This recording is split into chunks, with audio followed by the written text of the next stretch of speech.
مہیر صاحب، آپ کا ایک شعر ہے، کل دیکھا ایک آدمی اٹا سفر کی دھول میں، گم تھا اپنے آپ میں جیسے خوشبو پھول میں. یہ وہ شعر ہے جس سے آپ کا تصور بنتا ہے آپ کی شاعری سے، اور آپ کی شاعری کی فضا اتنی خوبصورت، اتنی پراسرار اور اتنی خوابناک ہے کہ پوری اردو شاعری میں اس کی مثال نہیں ملتی. جیسے نکلا جو چاند آئی مہکتے سی منیر، میرے سوا بھی باغ میں کوئی ضرور. ایک عجیب پراسراریت ہے. مجید امجد مرحوم نے اس کا ذکر کرتے ہوئے لکھا تھا کہ یہ فضا آپ کی افتاد طبع اور آپ کی زندگی کے واقعات کی وجہ سے ہے. خود آپ کیا سمجھتے ہیں کہ یہ فضا کس طرح کریٹ ہوئی؟ یہ ایک عجیب واقعی پراسرار عمل ہے. اس کے بارے میں کچھ وضاحتیں نہیں کی جا سکتی. میرا خیال ہے یہ کچھ ہو جاتا ہے خود بخود ہی. تقدیر کوئی مقسوم یہی تھا. بیان کرنے کو تو بے شمار باتیں ہیں کہ جن جن واردات سے ہم گزرے، کیا کیا تجربات ہوئے، تو سبھی کے ساتھ بیتتے ہیں میرا خیال ہے. لیکن مختلف ایک ٹیمپرامنٹس بن جاتے ہیں تو ان پر رد عمل اور طرح کا مرتب ہوتا ہے، تو اظہار بھی مختلف ذرا ہو جاتا ہے. لیکن یہ کچھ اس کی وضاحت نہیں ہو سکتی میرا خیال ہے. بالکل یوں محسوس ہوتا ہے جیسے کوئی دیومالائی شہر ہے اور بس ہم کچھ خاص آپ کے الگ سمبلز ہیں، اپنے ہی امیجز ہیں، اور ہم ایک پراسرار دنیا میں داخل ہو جاتے ہیں. جو پراسرار بھی ہے لیکن کچھ جانی پہچانی بھی ہے. جی، ایک نون اور ان نون دونوں، کچھ معلوم اور نامعلوم دونوں کچھ آپس میں جڑے ہوئے سے لگتے ہیں. میرا خیال ہے جتنا اب آپ جیسے تنقید نگار حضرات یا خواتین جب یہ باتیں کرتے ہیں تو سمجھ آتی ہے کہ شاید یہ بھی ہے. ایک اچھا، ایک بہتر نکات جو بات کرتا ہے، کچھ دیر ہم رہتے ہیں ان خیالوں میں کہ یار اسی طرح ہوا ہوگا.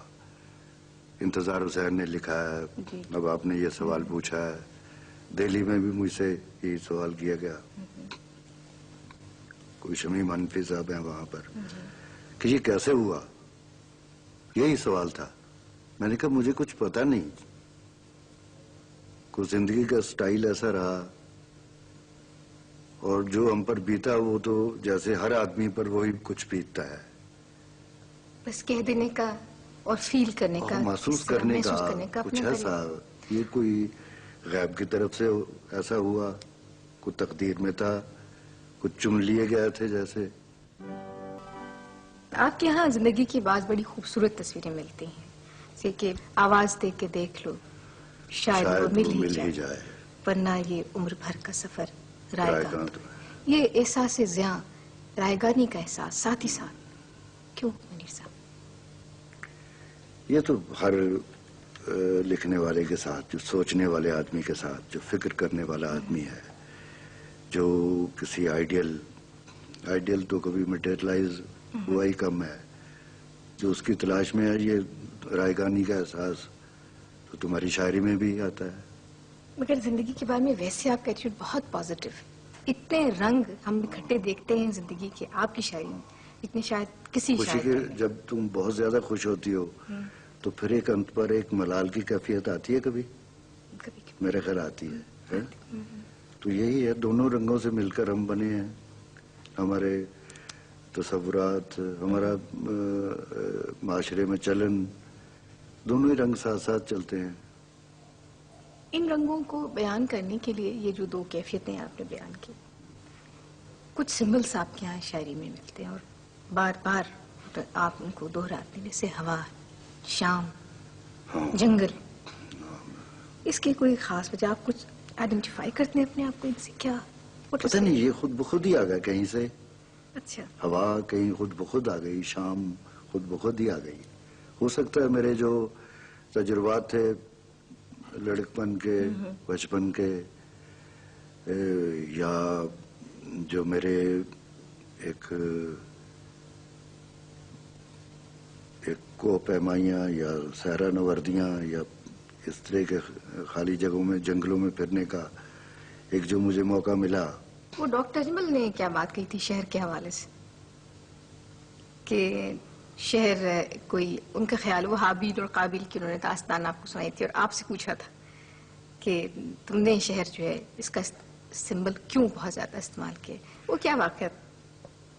وہ مجھے بھول جاتی ہیں باتیں. کئی دفعہ ایک اب جو ڈائلاگ ہو رہا ہے اس میں کچھ باتیں مجھے یاد رہیں گی, کچھ میں بھول جاؤں گا.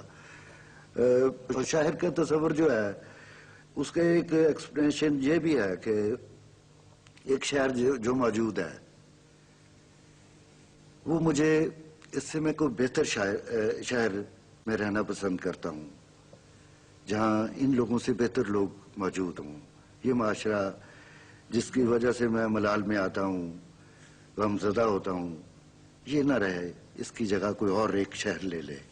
ایک شہر کی نفی ہے اس میں, ایک شہر کا اثبات ہے. ایک جو شہر تنگی دے رہا ہے جس میں میرے ساتھ اور بھی لوگ شریک ہیں جن کی شاید میں نمائندگی ایک سطح پر کر رہا ہوں, وہ دکھی ہیں ایک شہر میں, اور دکھ ایک حد تک برداشت ہوتا ہے, اس کے بعد جی چاہتا ہے یہ شہر بدل جائے. شہر سنگ دل کو جلا دینا کبھی یہ ایکسپریشن بھی ایک جلال میں آ کر ایسا بھی آیا, اور ایک نگر ایسا بس جائے جس میں نفرت کہیں نہ ہو, یہ بھی آیا.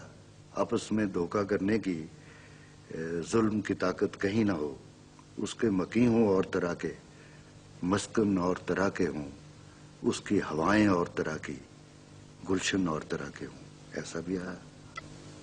اچھا, آپ کے یہاں جو ایک اور خاص ایلیمنٹ جو ہمیں بہت اپنی طرف کھینچتا ہے وہ حیرت ہے, اور یہ حیرت ویسے تو سوالات اٹھائے جاتے رہے, ابر کیا چیز ہے, ہوا کیا ہے, لیکن آپ کے یہاں بچے کسی حیرت ہے. اس بچے کو آپ نے اب تک کیسے اتنا ہی معصوم اور فریش کیسے رکھا؟ بڑی مکروہ دنیا ہے آپ کہتے ہیں. یہ پتہ نہیں, کوئی اللہ کی طرف سے حفاظت ہوتی ہے. میری ایک نظم ہے ویسے, اللہ کی طرف سے گن کی حفاظت, پنجابی کی نظم ہے, اللہ والوں گن دی حفاظت. وہ کچھ کرتا رہتا ہے, اللہ والوں کچھ ہوتا رہتا ہے کہ ایک گنیا آدمی کی کہ جوہر جو اس نے بھیجا ہے دنیا میں, اس کی جیسے حفاظت بھی انہی کے ذمہ ہے. اچھا میری صاحب, آپ کی کتاب میں جب ہم پڑھتے ہیں شروع سے تیز ہوا تنہا پھول جنگل میں دھنک, تو ایک جو فضا ہمیں ملتی ہے اس میں محسوس یہ ہوتا ہے کہ آپ فطرت کے جلال و جمال سے آپ اس سے ظاہر متاثر بھی ہوتے ہیں, ہیبت بھی ہے, وہ سارا عمل اس سے آپ گزرتے ہیں.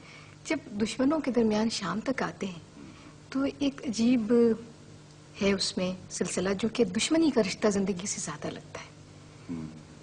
اس کی کیا وجہ؟ وہ کچھ میں کبھی کہتا ہوں کہ یہ کتابیں میری منزلیں ہیں.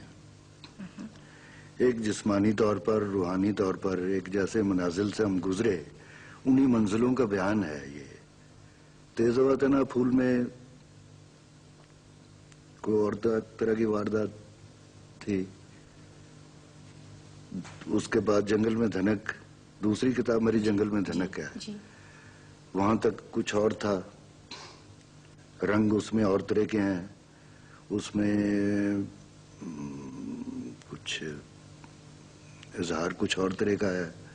دشمنوں کے درمیان شام میں بدل گیا, ماہ منیر میں ذرا تھوڑی سی کشادگی اور وسعت اور طرح کا ہوا. وہی کہ جن منازل سے ہم گزرے ان میں ان کو ہجر, وصال, نفرت, محبت, بے شمار یہاں کے جو جس معاشرے میں ہم اس کے عمل رد عمل میں کیا کچھ بیان کر گئے. یہ میرا خیال وہی ہے کہ ہم مختلف ادوار میں سے گزرے, ان میں تجربات جیسے ہوئے. مرزا, آپ کے یہاں ایک اور چیز جو میں پوچھنا چاہوں گی وہ یہ کہ جب آپ نے شعر لکھنا شروع کیا وہ اور زمانہ تھا اور موسم تھے, اور اس میں کوئی ہر شاعر یا شاعروں کی اکثریت کسی نہ کسی نظریے یا مسلک سے منسلک ہونا ضروری سمجھتی تھی. آپ کی شاعری جو ہے وہ پیور پوئٹری, جس کو شعر خالص ادب، خالص شاعری کہتے ہیں. تو آپ نے کبھی یہ نہیں سوچا کہ مجھے بھی کسی کیمپ میں چلے جانا چاہیے؟ یہ اندر کی جیسے پوئٹک کنوکشن کی کمزوری ایسا کرواتی ہے. کمزور آدمی ایک جس کے اندر شعری ارج کمزور ہے، تخلیقی جذبہ اس کو چھوٹی چھوٹی پناہ گاہیں کی طرف جانے کا ایک اشارہ کرتا ہے. تو آپ نظریاتی میں نے شاعری کبھی کو کیا کچھ کہیں گے؟ نظریاتی شاعری ایسا ہی ہے جیسے ایک نون فلاسفیز کو ورسیفائی کرنا بھی تو شاعری نہیں ہے ایک سطح پر کہ ایک اچھا نظریہ ہے، ایک انسانی بہبود اس کی بنیاد ہے، اس کو ورسیفائی کرنا، اس کے بارے میں ایک معلوم فلسفے کو بیان کرنا بھی اچھی ڈھنگ سے، وہ بھی کوئی بری بات نہیں ہے. لیکن شاعری اور چیز ہے، یہ تو کہیں نامعلوم میں جا کر کوئی نئی چیز معلوم بھی آئے گا تو معلوم ہوگا کہیں نامعلوم سے ہو کر آیا ہے، اس کی شکل بدل جائے گی، اس کا کچھ میک اپ بدل جائے گا، کچھ اور طرح کے میجک ٹچ اس میں آ جائے گا، اس کو تبدیل کر دیں. ہاں بالکل. اچھا، اس وقت اپنے میجک ٹچ کی آپ کیا چیزیں ہمیں دکھائیں گے؟ ایک نظم ہے سپنا آگے جاتا کیسے.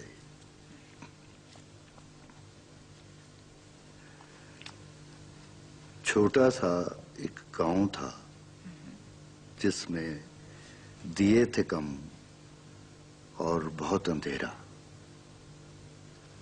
بہت شجر تھے، تھوڑے گھر تھے جن کو تھا دوری نے گھیرا. اتنی بڑی تنہائی تھی جس میں جاگتا رہتا تھا دل میرا. بہت قدیم فراق تھا جس میں ایک مقرر حد سے آگے دیکھ نہ سکتا تھا دل میرا. ایک مقرر حد سے آگے. ایک بہت قدیم فراق تھا جس میں ایک مقرر حد سے آگے سوچ نہ سکتا تھا دل میرا. ایسی صورت میں پھر دل کو دھیان آتا کس خواب میں تیرا. راز جو حد سے باہر میں تھا اپنا آپ دکھاتا کیسے. سپنے کی بھی حد تھی آخر، سپنا آگے جاتا کیسے. یہ ویڈیو آپ کو کیسا لگا؟ کمنٹ کر کے ہمیں ضرور بتائیں. اس ویڈیو کو لائک کریں. ایسے ہی اور ویڈیوز دیکھنے کے لیے ہمارے چینل پوئٹری بھنڈار کو سبسکرائب کریں.